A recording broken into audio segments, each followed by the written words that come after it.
North east west पर रखे नजर, दिखाए सच्ची खबर, आइडियलाइज न्यूज, बिहार की आदर्श आंखें। वीडियो स्क्रीन पर चल रहा है, आपको इसमें दिख रहा होगा कि बागान में छोटे छोटे घर बने हैं, जहां कुछ लोग भी दिख रहे होंगे और कुछ डिब्बे भी दिख रहा होगा।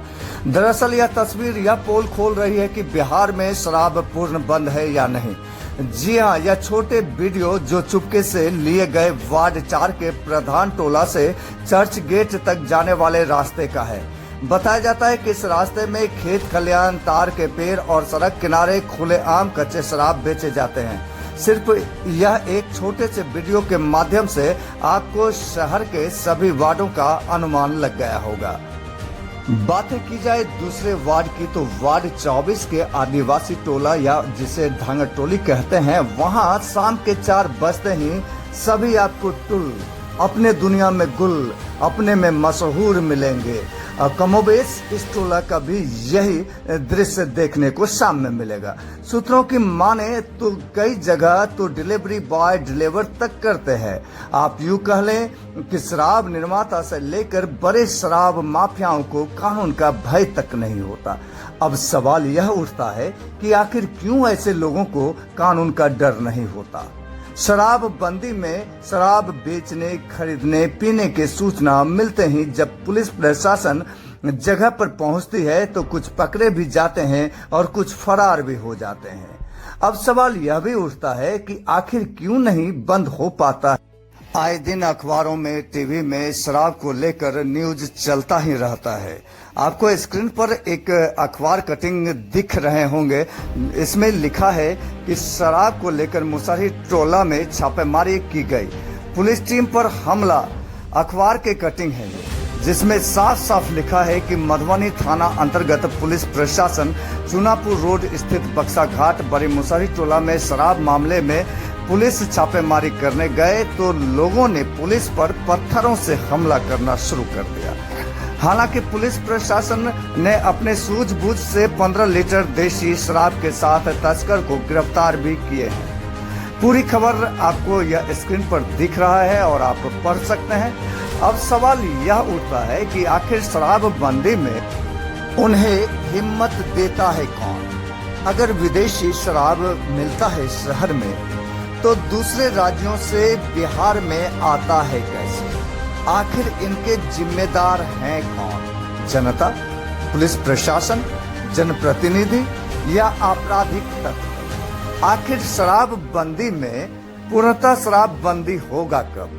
बहरहाल मामला यह सिर्फ पूर्णिया जिला का ही नहीं, कमोबेश पूरे बिहार का है।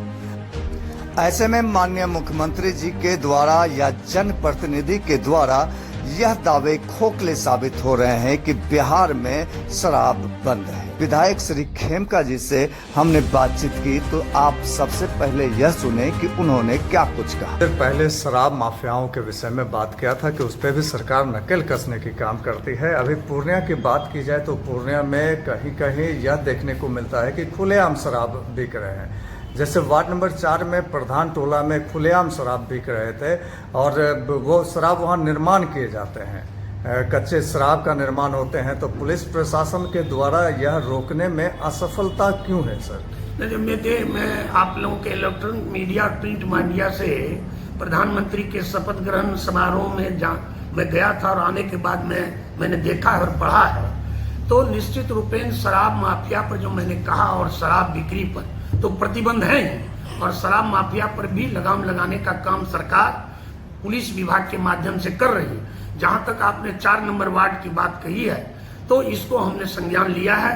हमने बात की है पुलिस प्रशासन से कि वहां पर इस तरह की स्थिति क्यों बनी है, जो भी घटना हुई है उसकी जांच करके जो दोषी हैं उस पर भी कार्रवाई करना, और अगर शराब माफिया वहां काम कर रहे हैं तो उसकी भी जांच करके उसको भी सजा देना, ताकि शराब निश्चित रूपेण जीवन के लिए बहुत हानिकारक है, ये हर कोई जानते हैं। और बिहार विधानसभा में सर्वसम्मति से ये कानून पास हुआ था कि बिहार में शराब पर प्रतिबंध लगना चाहिए और लगा, और उस दिशा में आज काम भी हुआ है।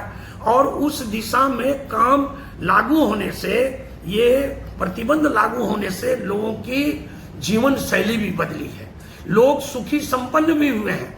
नहीं तो हमारी माता और बहनें प्रताड़ित होती थी और शराब से स्वास्थ्य भी खराब होता था।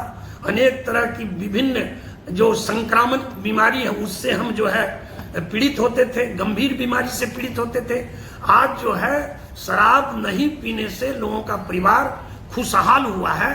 इसलिए सरकार का संकल्प है कि शराब की बिक्री जहां भी होगी या कोई छुपे रूप से काम कर रहे हैं तो उस पर कार्रवाई हो रही है और आगे भी होगी। सर, आए दिन कई बार ये घटनाएं घट चुकी है वार्ड नंबर 4 में। कमोबेश वार्ड नंबर 4 ही नहीं, पूर्णिया के तमाम जगहों खुले आम तो नहीं, चोरी छुप के शराब बेचे जा रहे हैं। लेकिन वार्ड नंबर 4 की बात की जाए तो 2 बार पुलिस गई और नाकाम रही, उन्हें शराब जो नहीं मिल पाया। रात गई पुलिस, गिरफ्तारी भी हुई, लेकिन पूर्णतः बंद क्यों नहीं होता सर? देखिए, आपने इस ओर ध्यान आकृष्ट करवाया है और हमारी बात भी हुई है। पुलिस प्रशासन और एक्साइज दोनों ही मिलकर के इस दिशा में काम कर रही है और जहां का आपने ध्यान आकृष्ट करवाया है वो वहां पुलिस विशेष रूप से उसकी जांच करेगी और जांच करने के बाद जो भी इसमें संलिप्त होंगे या इस तरह के कारोबार को जो बढ़ावा दे रहे होंगे,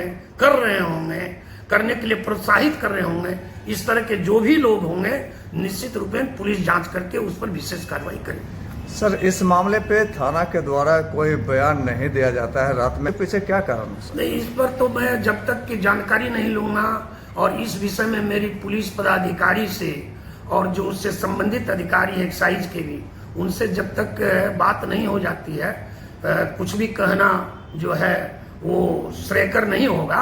और जब मीडिया कहीं जाता है, कोई घटना घटती है तो निश्चित रूप में संबंधित अधिकारी को उस विषय पर वार्तालाप जरूर करना चाहिए। जो भी हो उसके अनुसंधान में जो भी आता हो या नहीं आता हो उसके विषय में बात करना चाहिए। लेकिन आप जो बता रहे हैं तो उस और में पदाधिकारी से निश्चित रूप